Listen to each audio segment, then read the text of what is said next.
हमने index fund की बात की थी, आज बात करते हैं हेज फंड्स की। अच्छा, हेज फंड्स भी कंपनीज ही होती हैं, लेकिन ये सिमिलर नहीं है इंडेक्स फंड के कि आप इन्वेस्ट कर सकते हैं बड़े आराम से, जितने मर्जी पैसे हैं आपके पास आप इन्वेस्ट कर सकते हैं और कंपनीज के शेयर्स खरीद सकते हैं। इसमें ऐसा नहीं है। Hedge funds basically high net worth लोगों के लिए है और ये एक्सेसिबल नहीं होते इस तरह से कि मैं अगर फॉर एग्जांपल मेरे पास $1 मिलियन है और मैं इन्वेस्ट करना चाहता हूँ तो मैं बड़ी इजीली एक ऐप डाउनलोड करूंगा तो कर दूंगा। ऐसा नहीं है। ये प्रॉपर आपके कॉन्टैक्ट्स होने चाहिए।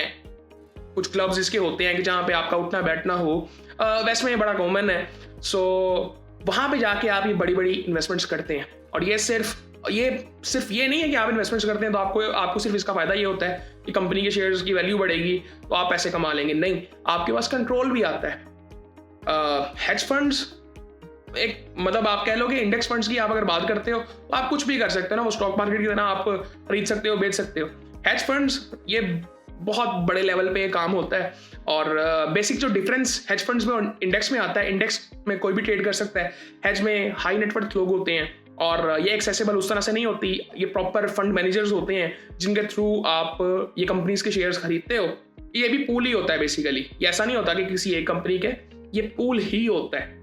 वो पूरी बास्केट के कुछ शेयर्स आप खरीदते हो और वो फिर उसी तरह से ट्रेड होते हैं, लेकिन ये डायरेक्टली आप इसमें कुछ नहीं ऐसा कर रहे होते जो कि आप इंडेक्स फंड में कर रहे होते हो, जो कि जिसका ताल्लुक डायरेक्टली आपसे होता है। ये प्रॉपर फंड मैनेजर्स होते हैं जो कि मैनेज कर रहे होते हैं और ये बड़े लोगों की बात है, हाई नेटवर्थ लोगों की बात है। इंडेक्स फंड की तरह नहीं है जो कि स्टॉक मार्केट सिमिलरली जो ट्रेडर्स होते हैं वो ये सारा कुछ मैनेज कर रहे होते हैं। सो बाकी फिर आपसे बात होती है।